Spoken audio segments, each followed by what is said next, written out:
करता है बाबा हम पास तेरे उड़ आए, पास तेरे उड़ आए। जो पिंजरे से उड़कर पंछी नील गगन में जाए, पास तेरे उड़ आए। जी करता है बाबा हम पास तेरे उड़ आए, पास तेरे उड़ आए।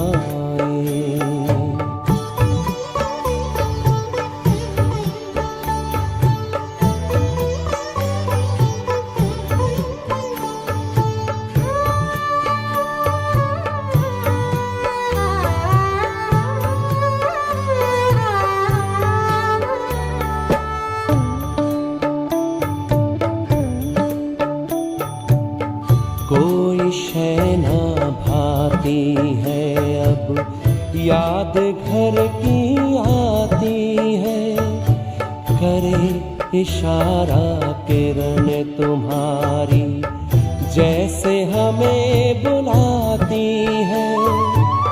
तेरी याद में समा के हम तो तुम सा ही बन जाए, पास तेरे उड़ आए, पास तेरे उड़ आए।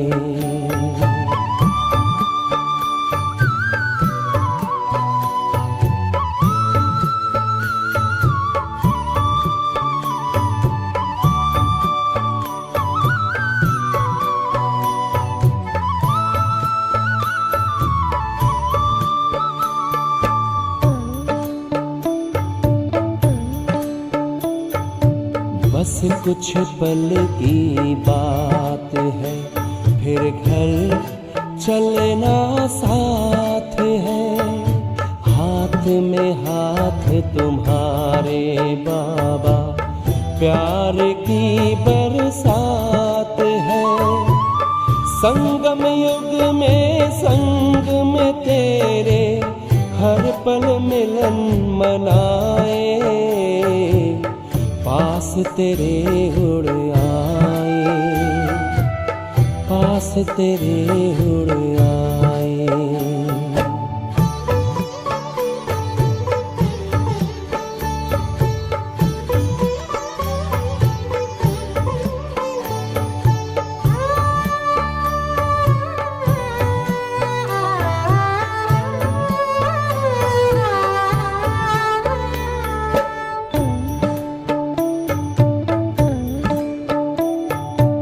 अंबर से भी पार है, मणियों का गार है। परम शांति विश्राम यहाँ पर, ज्योति का भंडार है। परमानंद सुधा नैनों से वसुधा पर छलकाए, पास तेरे उड़ आए। जी करता है बाबा हम पास तेरे उड़ आए, पास तेरे उड़ आए। जो पिंजरे से उड़कर पंछी नील गगन में जाए, पास तेरे उड़ आए। जी करता है बाबा हम पास तेरे उड़ आए, पास तेरे उड़ आए। ओम शांति। दुनिया में कहते हैं और बचपन में भी हम सभी ने पढ़ा है कि honesty is the best policy. किसी भी कार्य में, किसी भी संबंध में अगर ईमानदारी नहीं है, वफादारी नहीं है, विश्वास नहीं है, तो वो संबंध, वो कार्य लंबे समय तक नहीं चलता। इसलिए बाबा हर बार बच्चों को लगभग हर मुरली में कहते हैं कि हमें बाबा के साथ सच्चा होकर रहना है, अपने सत्य स्वरूप में स्थित होकर रहना है, नियत साफ रखनी है, अंदर से ईमानदार रहना है, वफादार रहना है। यहाँ पर किसी स्थूल चीज़ की ईमानदारी नहीं है, यहाँ अंदर की सच्चाई है, सफाई है, शुद्धता है, पवित्रता है। और जितना हम अंदर तक बाबा के साथ सच्चे रहते हैं, बाबा को अपने दिल की बात बिल्कुल बिना किसी छल कपट के, बिना किसी स्मार्टनेस के बता देते हैं। क्योंकि बाबा कई बार कहते हैं ना, बच्चे तो बाप से भी ज़्यादा चालाक हैं। तो बिना किसी बाह्य चालाकी के बिल्कुल भोले भाले बच्चे बनकर बाबा के पास जाते हैं। तो ऐसे बच्चों की सब इच्छाएं बाबा पूरी कर देते हैं, उनके अंदर की सब कमी कमज़ोरियों को भी दूर कर देते हैं। आज की मुरली हमें ईमानदारी का पाठ पढ़ा रही है। सुनते हैं बाबा के मधुर महावाक्य। आज है 23 तारीख, 23 सितंबर 2024। बाबा के मधुर महावाक्य हैं, मीठे बच्चे, अंदर में दिन रात बाबा बाबा चलता रहे। क्या चलता रहे? अंदर में, मुख से नहीं, अंदर में बाबा बाबा चलता रहे तो अपार खुशी रहेगी, बुद्धि में रहेगा। बाबा हमें कुबेर का खजाना देने आए हैं। कुबेर देखो धन का देवता है। कुबेर के पास धन के अपार भंडार हैं। और जब किसी के पास बेहद धन होता है, सर्व प्राप्तियाँ होती हैं, सदा खुश रहता है। तो जितना जितना अंदर अनहद नाद बाबा बाबा का चलता रहेगा, उतना आत्मा सर्व प्राप्तियों से भरपूर होती जाएगी। प्रश्न है, बाबा किन बच्चों को ऑनेस्ट यानी ईमानदार फूल कहते हैं? उनकी निशानी सुनाओ। चेक करेंगे सारे अपने भीतर, हम बाबा के ऑनेस्ट फूल हैं। उत्तर है, ऑनेस्ट फूल वह है जो कभी भी माया के वश नहीं होते हैं। सब होते हैं थोड़ा थोड़ा, तो इसीलिए सब थोड़े थोड़े बेईमानी करते हैं ना, माया की खिटपिट में नहीं आते हैं। ऐसे ऑनेस्ट फूल लास्ट में आते भी फास्ट जाने का पुरुषार्थ करते हैं।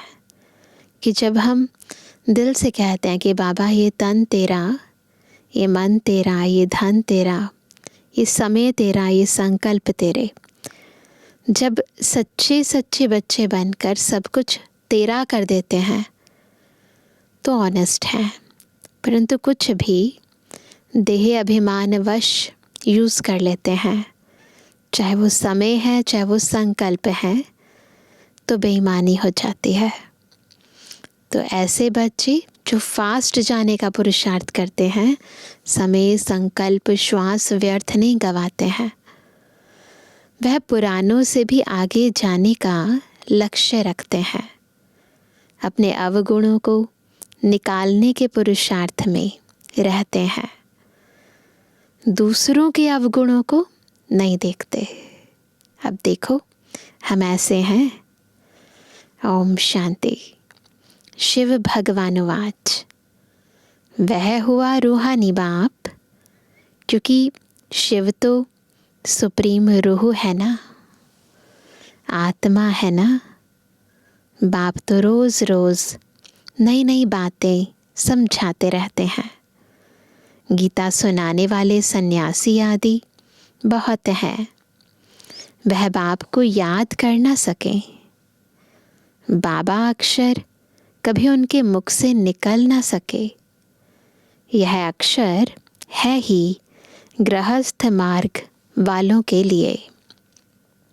वह तो है निवृत्ति मार्ग वाले। जो सन्यासी हैं वो तो निवृत्ति मार्ग वाले हैं। जब हम बाबा कहते हैं, मम्मा कहते हैं, तो फैमिली हो गई ना, प्रवृत्ति मार्ग हो गया। वह ब्रह्म को ही याद करते हैं। मुख से कभी शिव बाबा नहीं कहेंगे। भल तुम जांच करो, समझो।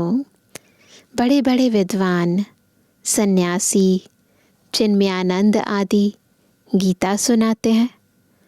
ऐसे नहीं कि वह गीता का भगवान श्री कृष्ण को समझ उनसे योग लगा सकते हैं। नहीं, वह तो फिर भी ब्रह्म के साथ योग लगाने वाले ब्रह्म ज्ञानी व तत्व ज्ञानी है। ये वंडरफुल बात है।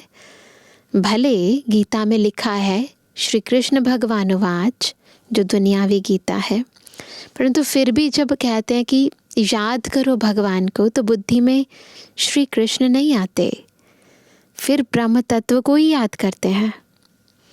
तो बाबा कहते हैं श्री कृष्ण को कभी कोई बाबा कहे, यह हो नहीं सकता। तो श्री कृष्ण गीता सुनाने वाला बाबा तो नहीं ठहराना। शिव को सब बाबा कहते हैं, दुनिया में भी कहते हैं ना भोले बाबा, क्योंकि वह सब आत्माओं का बाप है। सब आत्माएं उनको पुकारती हैं। क्या कहती हैं? परम पिता परमात्मा। वह है सुप्रीम, परम है। हिंदी में कहेंगे परम, इंग्लिश में सुप्रीम, क्योंकि परम धाम में रहने वाला है। तुम भी जब परम धाम में रहते हो, सब परम धाम में रहते हो, परंतु उनको परमात्मा कहते हैं। हम भी परम धाम के निवासी हैं, लेकिन हमें परमात्मा नहीं कहेंगे, शिव बाबा को परमात्मा कहेंगे। क्यों? वह कभी पुनर्जन्म में नहीं आते हैं। खुद कहते हैं मेरा जन्म दिव्य और अलौकिक है। ऐसे कोई रथ में प्रवेश कर तुमको विश्व का मालिक बनने की युक्ति बताएं, यह और कोई हो नहीं सकता।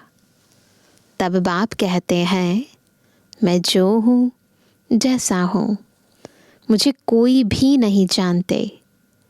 मैं जब अपना परिचय दूँ तब जान सकते हैं।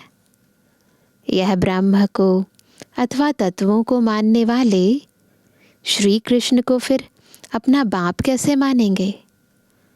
आत्माएं तो सब बच्चे ठहरे ना। श्री कृष्ण को सब पिता कैसे कहेंगे? सब तो पहली बात मानेंगे ही नहीं, फिर पिता मानना। अलग अलग धर्म वाले अपने अपने रिलीजियस लीडर्स को मानते हैं। जो धर्म स्थापक आत्माएं हैं उनकी आराधना करते हैं। श्री कृष्ण को सब नहीं मानेंगे। हिंदू धर्म में भी सब नहीं मानेंगे, फिर बाबा कहें, वो तो बिल्कुल पॉसिबल नहीं है। ऐसे थोड़ी कहेंगे कि श्री कृष्ण सबका बाप है, हम सब ब्रदर्स हैं। ऐसे भी नहीं, श्री कृष्ण सर्वव्यापी है ना। सब श्री कृष्ण थोड़े ही हो सकते हैं। अगर सब श्री कृष्ण हो तो उनका बाप भी चाहिए। मनुष्य बहुत भूले हुए हैं, इनफैक्ट कंफ्यूज्ड हैं। नहीं जानते हैं तब तो कहते हैं मुझे कोटों में कोई जानते हैं। श्री कृष्ण को तो कोई भी जान लेंगे। सब भागवत पढ़ते हैं तो कोई भी जान लेते हैं। माइथोलॉजिकल सीरियल्स आते हैं, उनको देखकर भी जान लेंगे। सब विलायत वाले भी उनको जानते हैं। इस्कॉन टेम्पल्स हैं, उनके थ्रू जानते हैं। श्री कृष्ण के भी टेम्पल्स हैं, तो उनके थ्रू भी जानते हैं। लॉर्ड कृष्णा कहते हैं ना, चित्र भी है, असली चित्र तो है नहीं। वो तो सतयुग में पहला जो श्री कृष्ण था उसकी फ़ोटो तो खींची नहीं ना किसी ने, पेंटिंग बनी होगी, परंतु अभी इस समय वो तो मिल नहीं सकती। भारतवासियों से सुनते हैं, इनकी पूजा बहुत होती है। तो फिर गीता में यह लिख दिया है श्री कृष्ण भगवान। अब भगवान को भला लॉर्ड कहा जाता है क्या? लॉर्ड कृष्णा कहते हैं ना। लॉर्ड का टाइटल वास्तव में बड़े आदमी को मिलता है, वह तो सबको देते रहते हैं। इसको कहा जाता है, दुनिया में टाइटल्स ऐसे ही देते रहते हैं, परंतु ऐसे किसी को दे नहीं सकते इतना बड़ा टाइटल। तो इसको क्या कहा जाता है? अंधेर नगरी चौपट राजा, है ना। टके सिर भाजी, टके सिर खाजा। तो बाबा कहते हैं कोई भी पतित मनुष्य को लॉर्ड कह देते हैं। कहाँ यह आज के पतित मनुष्य, कहाँ शिव वह श्री कृष्ण। बाप कहते हैं जो तुमको ज्ञान देता हूँ वह फिर गुम हो जाता है। मैं ही आकर नई दुनिया स्थापन करता हूँ। ज्ञान भी मैं अभी ही देता हूँ। मैं जब ज्ञान दूँ तभी बच्चे सुने, मेरे बगैर कोई सुना ना सके। जानते ही नहीं, केवल ज्ञान सागर शिव बाबा ही ज्ञान दे, तब हम सुन सके, तब धारण कर सके। बाबा के सिवाय और कोई नहीं दे सकता। क्या सन्यासी शिव बाबा को याद कर सकते हैं? वह कह भी नहीं सकते कि निराकार गॉड को याद करो। कब सुना है? बहुत पढ़े लिखे मनुष्य भी समझते नहीं हैं। अब बाप समझाते हैं, श्री कृष्ण भगवान नहीं। मनुष्य तो उनको ही भगवान कहते रहते हैं। कितना फर्क हो गया है। बाप तो बच्चों को बैठ पढ़ाते हैं, वह बाप टीचर गुरु भी है। शिव बाबा सबको बैठ समझाते हैं। न समझने कारण त्रिमूर्ति में शिव रखते ही नहीं। त्रिमूर्ति में ब्रह्मा विष्णु महेश है, शिव नहीं रखते। ब्रह्मा को रखते हैं, जिसको प्रजापिता ब्रह्मा कहते हैं, प्रजा को रचने वाला, परंतु उनको भगवान नहीं कहेंगे। भगवान प्रजा नहीं रचते हैं। भगवान के तो सब आत्माएं बच्चे हैं। फिर कोई द्वारा प्रजा रचते हैं। तुमको किसने अडॉप्ट किया? ब्रह्मा द्वारा बाप ने अडॉप्ट किया। ब्राह्मण जब बनेंगे तभी तो देवता बनेंगे। तो ब्राह्मण सो देवता। सबसे पहले ब्रह्मा बाबा के बच्चे बनेंगे, फिर देवता बनेंगे। यह बात तो तुमने कभी सुनी नहीं है। तो बाबा ने ही बताए ना वह बात, इससे पहले तो हमने कभी सुनी ही नहीं। प्रजापिता का भी ज़रूर पाठ है। एक्ट चाहिए ना, एक्शन चाहिए ना। एक्ट की है तभी तो गायन होगा ना। इतनी प्रजा कहाँ से आएगी? कुख वंशावली भी तो हो ना सके। सारी दुनिया कैसे मुख वंशावली हो सकती ना, कुख वंशावली तो हो नहीं सकती। तो बाबा कहते हैं वह कुख वंशावली ब्राह्मण कहेंगे, हमारा सरनेम है ब्राह्मण, है ना। होते ना दुनिया के अंदर भी अलग अलग। तो कोई कहते हैं हम क्षत्रिय हैं, कोई कहते हैं हम ब्राह्मण हैं। तो ऐसे बाबा कहेंगे कि वो दुनिया के अंदर वो कहते हैं कि हमारा जन्म ब्राह्मण कुल में हुआ है, तो हम ब्राह्मण हैं। नाम तो सबका अलग अलग है, सबका नाम अलग है, कास्ट भी अलग है, ब्राह्मणों की भी अलग अलग कास्ट होती है। प्रजापिता ब्रह्मा तो कहते ही तब हैं जब शिव बाबा इनमें प्रवेश करें। यह नई बातें हैं। बाप खुद कहते हैं, मुझे कोई जानते नहीं, सृष्टि चक्र को भी नहीं जानते। तब तो ऋषि मुनि सब नेति नेति कह गए हैं, न परमात्मा को न परमात्मा की रचना को जानते हैं। बाप कहते हैं, जब मैं आकर अपना परिचय दूं तभी जाने। इन देवताओं को वहाँ यह पता थोड़ी पड़ता है हमने यह राज्य कैसे पाया। स्वर्ग में किसी देवता को नहीं पता होता कि हमने ये राज्य कैसे पाया। इनमें ज्ञान होता ही नहीं। पद पा लिया, फिर ज्ञान की दरकार नहीं। ज्ञान चाहिए ही सद्गति के लिए। यह तो सद्गति को पाए हुए हैं। ज्ञान किस लिए चाहिए? ताकि सद्गति मिल जाए। लक्ष्मी नारायण को सद्गति नहीं चाहिए, वो तो ऑलरेडी सद्गति में है। ये बड़ी समझने की गूढ़ बातें हैं ना। इन बातों को गहराई से समझना है। समझदार ही समझें। बाकी जो बूढ़ी बूढ़ी माताएं हैं उनमें इतनी बुद्धि तो है नहीं। वह भी ड्रामा प्लान अनुसार हर एक का अपना पाठ है। तो स्कूल है, कॉलेज है, वैरायटी है।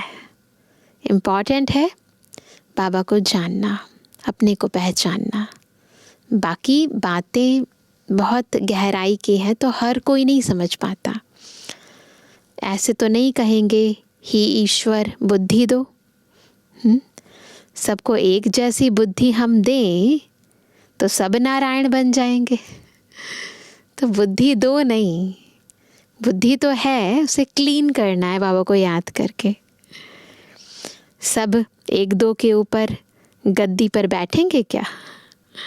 हाँ, एम ऑब्जेक्ट है यह बनने की। मतलब इस ज्ञान में इतनी शक्ति है कि आप विश्व के महाराजा महारानी बन सकते हैं। तो एम ऑब्जेक्ट तो है हमारी, और इसीलिए हम बाबा का ज्ञान सुनते हैं, योग लगाते हैं। लेकिन बुद्धि नंबरवार है तो ज्ञान धारण नंबरवार होता है, तो योग नंबरवार लगता है, तो फिर पद नंबरवार बन जाते हैं। तो बाबा कहते हैं सब पुरुषार्थ कर रहे हैं नर से नारायण बनने का।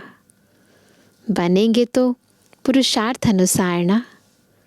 अगर सब हाथ उठाएं हम नारायण बनेंगे तो क्या होगा? तो बाप को अंदर में हंसी आएगी ना। सब एक जैसे बन कैसे सकते? नंबरवार तो होते हैं ना। Narayan the first, second, third है ना। गद्दी का नाम है नारायण, तो Narayan the first, second, third, fourth, fifth, eighth तक जाती है। जैसे Edward the first, second, third होते हैं ना, तो पदवी का नाम है। भल एम ऑब्जेक्ट यह है लक्ष्मी नारायण, परंतु खुद समझ सकते हैं ना। चलन ऐसी है तो क्या पद पाएंगे? हमसे ज़्यादा हमारे बारे में कोई जान नहीं सकता। पुरुषार्थ तो ज़रूर करना है। बाबा नंबरवार फूल ले आते हैं, नंबरवार फूल दे भी सकते हैं, परंतु ऐसे करते नहीं है ना। फिर दिल शिकस्त हो जाएंगे ना। और वैसे भी ब्राह्मण तो ऊपर नीचे होते रहते हैं, फंक हो जाएंगे। बाबा जानते हैं, देखेंगे कौन जास्ती सर्विस कर रहे हैं। यह अच्छा फूल है, पीछे नंबरवार तो होते ही हैं। बहुत पुराने भी बैठे हैं, परंतु उनमें नए नए बड़े बड़े अच्छे फूल हैं। कहेंगे यह नंबर 1 ऑनेस्ट फूल है। ऐसे बाबा के पास लेकर आते हैं ना। कोई खिटपिट, ईर्ष्या आदि इनमें नहीं है। बहुतों में कुछ न कुछ खामियां ज़रूर हैं। संपूर्ण तो कोई को कह नहीं सकते। 16 कला संपूर्ण बनने के लिए बहुत मेहनत चाहिए। अभी कोई संपूर्ण बन ना सके, ये साकार मुरली की बात है। अभी तो देखो ब्रह्मा बाबा के बाद क्यों लगी। अभी तो अच्छे अच्छे बच्चों में भी ईर्ष्या बहुत है ना। बहुत गुप्त रीति ये ईर्ष्या का कीड़ा काम करता है।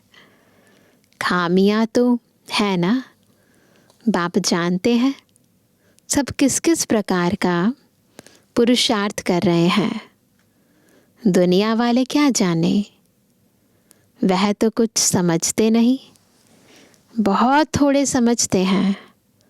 गरीब झट समझ जाते हैं। बेहद का बाप आया हुआ है पढ़ाने। उस बाप को याद करने से हमारे पाप कट जाएंगे। हम बाप के पास आए हैं, बाप से नई दुनिया का वर्षा ज़रूर मिलेगा। नंबरवार तो वर्षा भी नंबरवार होता है, नंबरवार तो होते ही हैं, 100 से लेकर 1 नंबर तक। परंतु बाप को जान लिया, थोड़ा भी सुना तो स्वर्ग में ज़रूर आएंगे। 21 जन्मों के लिए स्वर्ग में आना कोई कम है क्या? देखो बाबा को केवल जानने पहचानने से भी मार्क्स मिल जाते हैं कुछ ना कुछ। ऐसे तो नहीं कोई मरता है तो कहेंगे 21 जन्म के लिए स्वर्ग में गया। स्वर्ग है ही कहाँ। कितनी मिसअंडरस्टैंडिंग कर दी है। स्वर्ग आया ही नहीं है तो जाएंगे कैसे। बड़े बड़े अच्छे लोग भी कहते हैं फलाना स्वर्ग पधारा। स्वर्ग कहते किसको हैं? कहाँ है वो दुनिया? अर्थ कुछ भी नहीं समझते। यह सिर्फ तुम ही जानते हो तुम भी मनुष्य, परंतु तुम ब्राह्मण बने हो। अपने को ब्राह्मण ही कहलाते हो। तुम ब्राह्मणों का एक बाप दादा है, तो सन्यासियों से भी तुम पूछ सकते हो कि यह जो महावाक्य वह भगवानुवाच है। क्या लिखा है गीता में कि देह सहित देह के सब धर्म छोड़ माम एकम याद करो। क्या यह श्री कृष्ण कहते हैं माम एकम याद करो कि मुझ एक को याद करो? ये क्या श्री कृष्ण कह सकते हैं? वो खुद देह में है तो कैसे कह सकते हैं कि देह सहित देह के सब संबंधों को छोड़ो? तो जो खुद विदेही है वही ये सबक दे सकता है। तुम श्री कृष्ण को याद करते हो क्या? कभी नहीं हाँ कहेंगे। वहाँ ही प्रसिद्ध हो जाए, है ना। परंतु बेचारी अबलाएं जाती है ना, वह क्या जाने। वह अपने फॉलोअर्स के आगे क्रोधित हो जाते हैं। दुर्वासा का नाम भी है ना, क्रोध करने वाले दुर्वासा ऋषि, उनका भी तो नाम है ना दुनिया में।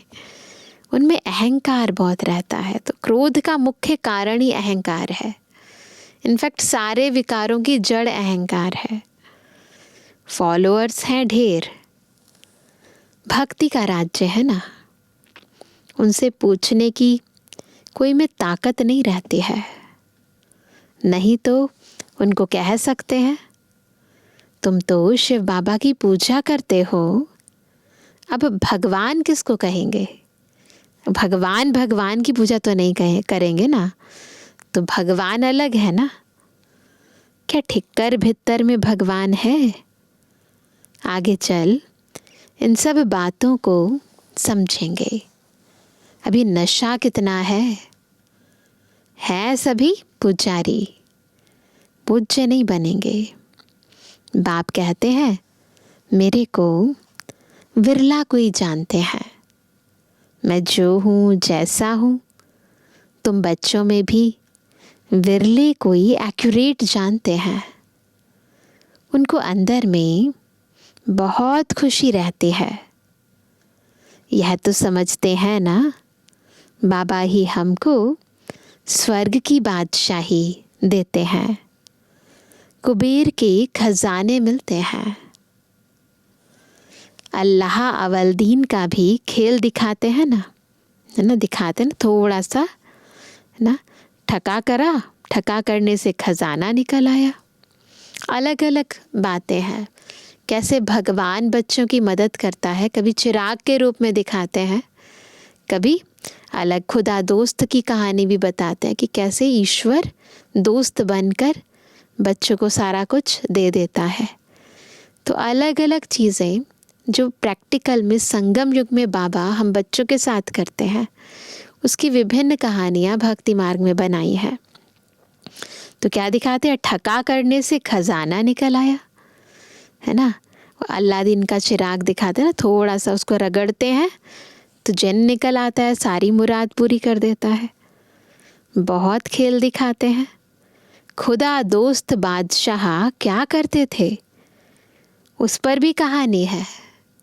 कैसे सारा, है ना, सारा खजाना मिल गया, सारा का सारा राज्य भाग्य मिल गया, वो भी कहानी बताई है।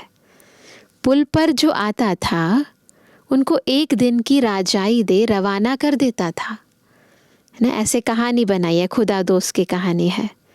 ये सब है कहानियाँ, है ना, ये सारी कहानियाँ बनाई है। एक्चुअली में जब खुदा हमारा दोस्त बन जाता है तो सब चीज़ें सहज हो जाती हैं।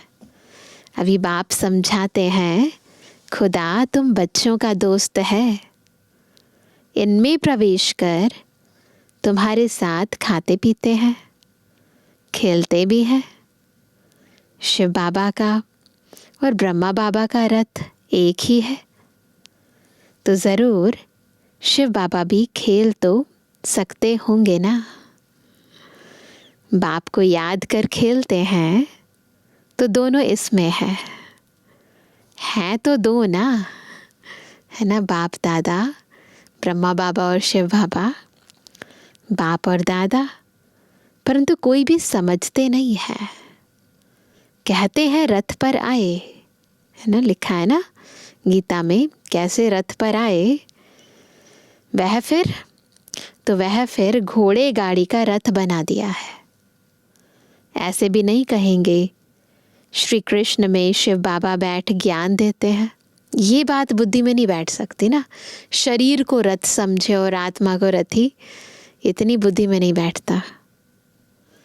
वह फिर कह देते क्या, वह फिर कह देते हैं श्री कृष्ण भगवानुवाच। ऐसे तो नहीं कहते ब्रह्मा भगवानुवाच, नहीं, यह है रथ। शिव भगवानुवाच, ब्रह्मा बाबा का है रथ और बोल रहे हैं शिव बाबा। बाप बैठ तुम बच्चों को अपना और रचना के आदि मध्य अंत का परिचय, ड्यूरेशन बताते हैं। परिचय भी देते हैं और ड्यूरेशन भी बताते हैं। कोई बात, जो बात कोई भी नहीं जानते, सेंसिबल जो होंगे वह बुद्धि से काम लेंगे। सन्यासियों को तो सन्यास करना है, तुम भी शरीर सहित सब कुछ सन्यास करते हो। जानते हो यह पुरानी खाल है, ये शरीर जो है पुराना है, पुराना तमो प्रधान तत्वों का बना हुआ है, पुरानी खल है। हमको तो अब नई दुनिया में जाना है, अंदर से बिल्कुल त्याग कर दिया है, वैराग्य आ गया है। हम आत्मा यहाँ की रहने वाली नहीं है, यहाँ पाठ बजाने आए हैं। हम रहवासी परम धाम के हैं, यह भी तुम बच्चे जानते हो। वहाँ निराकारी झाड़ कैसा है, परम धाम में देखा है ना चित्र, परम धाम का कैसे निराकारी झाड़ है। सभी आत्माएं वहाँ रहती हैं। यह अनादि ड्रामा बना हुआ है। कितनी करोड़ों जीवात्माएं हैं। इस ड्रामा में पाठ लेने वाले पाठधारी कितने हैं? करोड़ों हैं। इतने सब कहाँ रहते हैं? निराकारी दुनिया में। बाकी यह सितारे तो आत्मा नहीं है। ये जो दिखाई देते हैं ग्रह, नक्षत्र, सितारे, ये आत्मा नहीं है। मनुष्यों ने तो इन सितारों को भी देवता कह दिया है। क्या देते हैं? नक्षत्र देवता। सितारों में भी देवता नाम दे देते हैं। चंद्रमा को भी देवता कह देते हैं, सूर्य को भी देवता कह देते हैं, है ना। तो अलग अलग ग्रहों को भी देवता कह देते हैं। पर तो बाबा कहते हैं कि ये तो सितारे हैं, है ना। ये कोई आत्मा नहीं है। जैसे कई बार लोग कह देते हैं ना कि हम शरीर छोड़ेंगे, जाकर सितारा बन जाएंगे। नहीं, तो ये तो सितारे हैं, ये आत्मा नहीं है। परंतु वह कोई देवता है नहीं। ज्ञान सूर्य तो हम शिव बाबा को कहेंगे, है ना। हम ज्ञान सूर्य की बात करते हैं, तो उनको फिर देवता थोड़ी कहेंगे। शास्त्रों में तो क्या क्या बातें लिख दी हैं। यह है सब भक्ति मार्ग की सामग्री। भावनाओं के कारण भक्ति का विस्तार होता जाता है, होता जाता है, जिससे तुम नीचे ही गिरते आए हो। 84 जन्म लेंगे, 84 जन्म लेंगे तो जरूर नीचे उतरेंगे ना। अभी यह है आयरन एज्ड वर्ल्ड। सतयुग को कहा जाता है गोल्डन एज्ड दुनिया। वहाँ कौन रहते थे? गोल्डन एज दुनिया में देवताएं। वह कहाँ गए? यह किसको भी पता नहीं है। समझते भी हैं, पुनर्जन्म लेते हैं। बाप ने समझाया है, पुनर्जन्म लेते लेते देवता से बदल हिंदू बन गए हैं, पतित बन गए हैं ना। और किसका भी धर्म बदली नहीं होता। इन्हों का धर्म क्यों बदली होता है? और कोई है धर्म जो बदली हुआ हो? यहाँ तो सीधा देवी देवता से हिंदू बन जाते हैं। तो अब मैंने कहा इन्हों का धर्म क्यों बदली होता है? किसको पता नहीं। बाप कहते हैं धर्म भ्रष्ट, कर्म भ्रष्ट हो गए हैं। धारणाओं को भी भ्रष्ट कर दिया, पवित्रता की जो मूल धारणा है, और कर्मों को भी। कहाँ अकर्म थे, कहाँ विकर्म करने लगे, विकारों के वशीभूत कर्म करने लगे। तो धर्म भ्रष्ट, कर्म भ्रष्ट हो गए हैं। देवी देवता थे तो पवित्र जोड़े थे ना, दोनों युगल पवित्र थे। फिर क्या हुआ? फिर रावण राज्य में तुम अपवित्र बन गए हो, तो देवी देवता कहला ना सकें, इसलिए नाम पड़ गया है हिंदू। देवी देवता धर्म श्री कृष्ण भगवान ने नहीं स्थापन किया, जरूर शिव बाबा ने ही आकर किया होगा। शिव जयंती, शिवरात्रि भी मनाई जाती है। शिव जयंती हर वर्ष हम सभी मनाते हैं। साल में एक बार भी नहीं, 2-2 दफ़ा मनाते हैं। तो बाबा कहते परंतु उसने क्या आकर किया, यह किसको भी पता नहीं है। एक शिव पुराण भी है ना, विष्णु पुराण भी है, शिव पुराण भी है। वास्तव में शिव की एक गीता ही है जो शिव बाबा ने सुनाई है, और कोई शास्त्र है नहीं। तुम कोई भी हिंसा नहीं करते हो, तुम्हारा कोई शास्त्र तो बनता नहीं। तुम नई दुनिया में चले जाते हो। सतयुग में कोई भी शास्त्र, गीता आदि होता नहीं। वहाँ कौन पढ़ेंगे? वह तो कह देते यह वेद शास्त्र आदि परंपरा से चले आते हैं। उन्हों को कुछ भी पता नहीं है। दुनिया में किसी को पता नहीं है। स्वर्ग में कोई शास्त्र आदि होता नहीं। बाप ने तो देवता बना दिया, सबकी सदगति हो गई। फिर शास्त्र पढ़ने की क्या दरकार है? वहाँ शास्त्र होते नहीं। अभी बाप ने तुम्हें ज्ञान की चाबी दी है। सारे ज्ञान के राज बाबा ने हमें दिए हैं, तो ज्ञान की चाबी दी है, जिससे बुद्धि का ताला खुल गया है। पहले ताला एकदम बंद था, अभी भी पहले तो बंद था, तो अब कहते कुछ भी समझते नहीं थे। तो पहले ताला बंद था, कुछ समझते नहीं थे। अब बाबा ने हमें चाबी दे दी है, अभी सब कुछ समझ गए हैं। तो बाबा कह रहे हैं कि अब हमें क्या करना है? दिल से पुरुषार्थ करना है, आगे बढ़ना है, बाबा को याद करना है। तो कुछ भी समझते नहीं थे। अच्छा, बेटवानी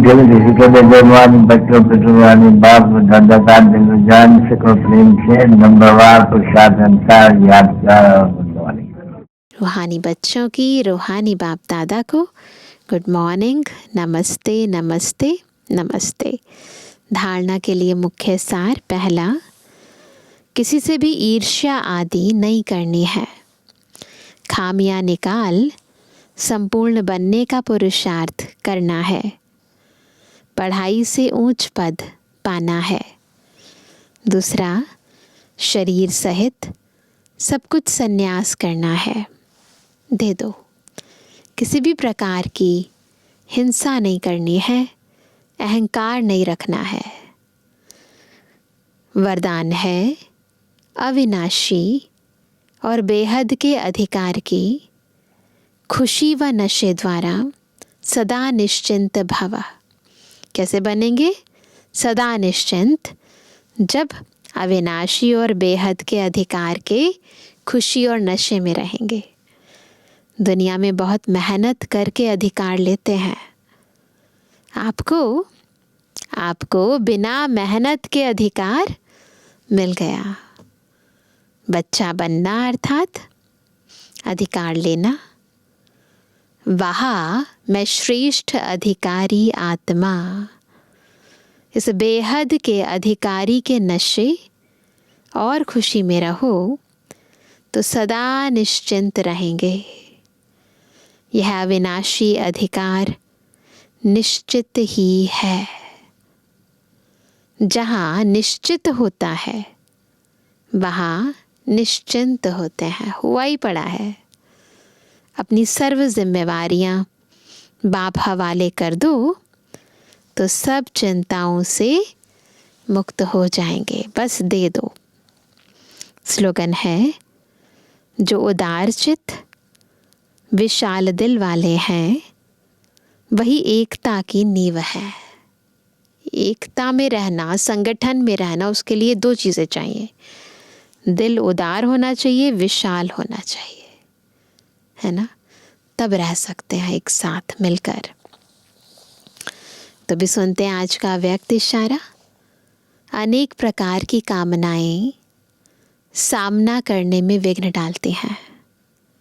जब यह कामना रखते हो कि मेरा नाम हो, मैं ऐसा हूँ, मेरे से राय क्यों नहीं ली, मेरा मूल्य क्यों नहीं रखा गया, होता है ऐसे, तब सेवा में विघ्न पड़ते हैं ना, बेहद से हद में आ जाते हैं। इसलिए मान की इच्छा को छोड़ स्वमान में टिक जाओ तो मान परछाई के समान आपके पिछाड़ी आएगा। कब? जब मान की इच्छा छोड़ेंगे और स्वमान में टिक जाएंगे। अच्छा, ओम शांति।